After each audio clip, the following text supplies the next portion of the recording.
राधे राधे दोस्तों, हमारे चैनल में आप सभी का स्वागत है। दोस्तों, आज हम राजा विक्रमादित्य और शनिदेव की कहानी के विषय में जानेंगे। चलिए दोस्तों, कथा शुरू करते हैं।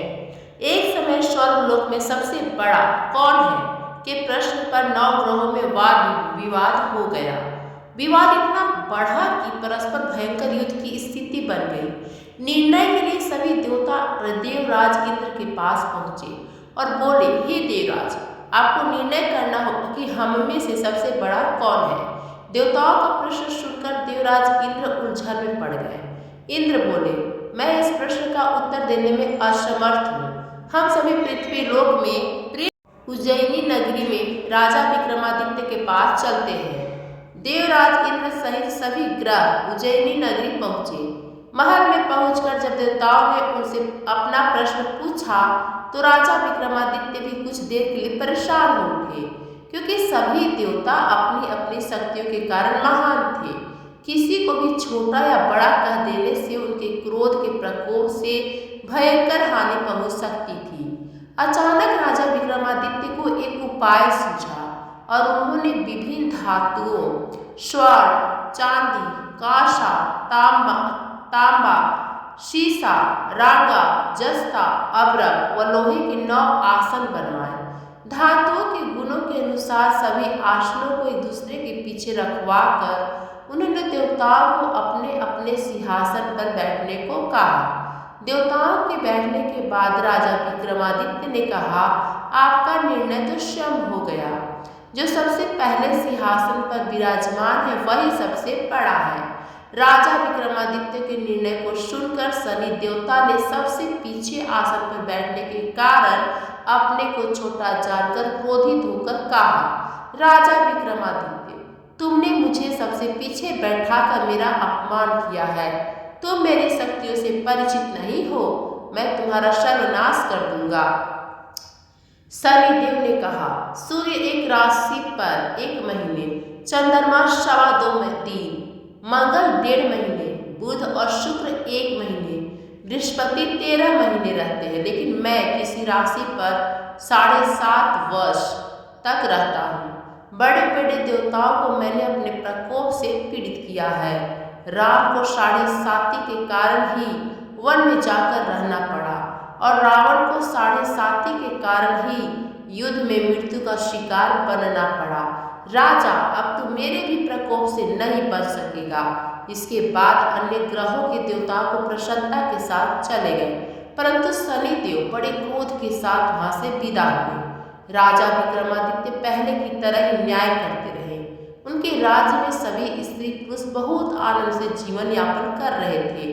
कुछ दिन ऐसे ही बीत गए। उधर शनि देवता अपने अपमान को भूले नहीं थे। विक्रमादित्य से बदला लेने के लिए एक दिन शनिदेव ने घोड़े के व्यापारी का रूप धारण किया और बहुत से घोड़ों के साथ उज्जैनी नगरी पहुंचे। राजा विक्रमादित्य ने राज्य में किसी घोड़े के व्यापारी के आने का समाचार सुना तो अपने अश्वपाल को कुछ घोड़े खरीदने के लिए भेजा। घोड़े बहुत कीमती थे। अश्वपाल ने जब वापस लौटकर इस संबंध में बताया तो राजा विक्रमादित्य ने स्वयं आकर एक सुंदर व शक्तिशाली घोड़े को पसंद किया।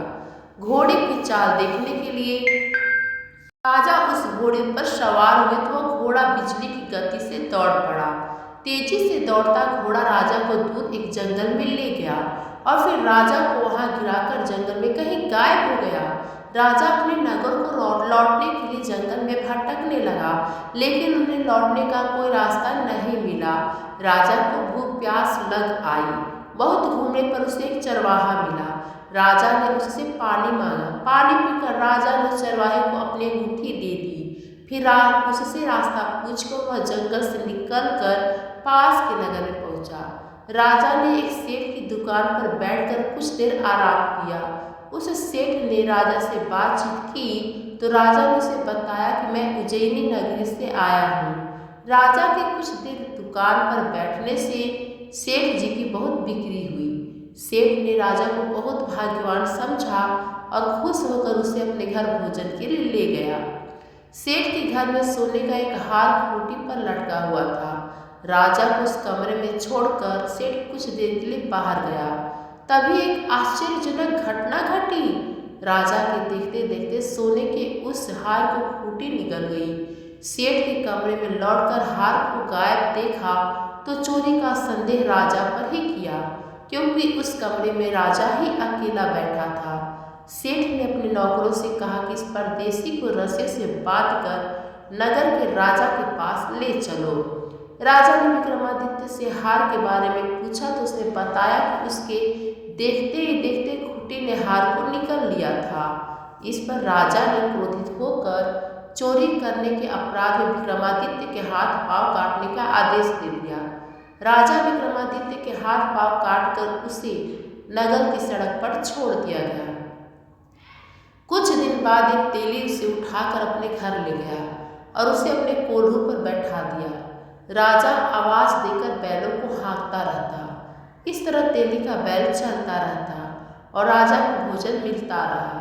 शनि देव के प्रकोप की 7.5 पूरे होने पर वर्षा ऋतु प्रारंभ हुई। राजा विक्रमादित्य एक रात मेघ मल्हार गा रहा था कि तभी नगर के राजा की लड़की राजकुमारी मोहिनी रथ पर सवार उस तेली के घर के पास से गुजरी। उसने मेघ मल्हार सुना तो उसे बहुत अच्छा लगा और दासी को भेजकर गाने वाले को बुला लाने को कहा। दास ने लौटकर राजकुमारी को अपंग राजा के बारे में सब कुछ बता दिया। राजकुमारी उसके मेघ मल्हार से बहुत मोहित हुई, अतः उसने सब कुछ जानकर भी अपंग राजा से विवाह करने का निश्चय कर लिया। राजकुमार ने अपने माता पिता से जब यह बात कही तो वे हैरान रह गई। रानी ने मोहिनी को समझाया, बेटी तेरे भाग्य में तो किसी राजा की रानी होना लिखा है, फिर तू उस अपंग से विवाह करके अपने पाँव पर कुल्हाड़ी क्यों मार रही है। राजकुमारी ने अपनी जिद नहीं छोड़ी। अपनी जिद पूरी कराने के लिए उसने भोजन करना छोड़ दिया और प्राण त्याग देने का निश्चय कर लिया। आखिर राजा रानी को विवश होकर अपंग विक्रमादित्य से राजकुमारी का विवाह करना पड़ा। विवाह के बाद राजा विक्रमादित्य और राजकुमारी तेली के घर में रहने लगे। उसी रात सौपन में शनिदेव ने राजा से कहा, राजा तुमने मेरा प्रकोप देख लिया, मैंने तुम्हें अपने अपमान का दंड दिया है। राजा ने शनिदेव से क्षमा करने को कहा और प्रार्थना की, हे शनिदेव आपने जितना दुख मुझे दिया है अन्य किसी को न देना। शनिदेव ने कुछ सोचकर कहा, राजा मैं तुम्हारी प्रार्थना स्वीकार करता हूँ। जो कोई स्त्री पुरुष मेरी पूजा करेगा, शनिवार को व्रत करके मेरी व्रत कथा सुनेगा, उस पर मेरी अनुकंपा बनी रहेगी। प्रातःकाल राजा विक्रमादित्य की नींद खुली तो अपने हाथ पांव देखकर राजा को बहुत खुशी हुई। उसने मन ही मन शनिदेव को प्रणाम किया। राजकुमारी भी राजा के हाथ पांव सही सलामत देखकर आश्चर्य में डूब गई। तब राजा विक्रमादित्य ने अपना परिचय देते हुए शनिदेव के प्रकोप की सारी कहानी सुनाई। सेठ को जब इस बात का पता चला तो दौड़ता हुआ तेली के घर आ पहुंचा और राजा के चरणों में गिरकर क्षमा मांगने लगा। राजा ने उसे क्षमा कर दिया, क्योंकि यह सब तो शनिदेव के प्रकोप के कारण हुआ था। सेठ राजा को अपने घर ले गया और उसे भोजन कराया। भोजन करते समय वहाँ एक आश्चर्यजनक घटना घटी। सबके देखते देखते उस खूंटी ने हार उगल दिया। सेठ जी ने अपनी बेटी का विवाह भी राजा के साथ कर दिया और बहुत से स्वर्ण आभूषण धन आदि देकर राजा को विदा किया।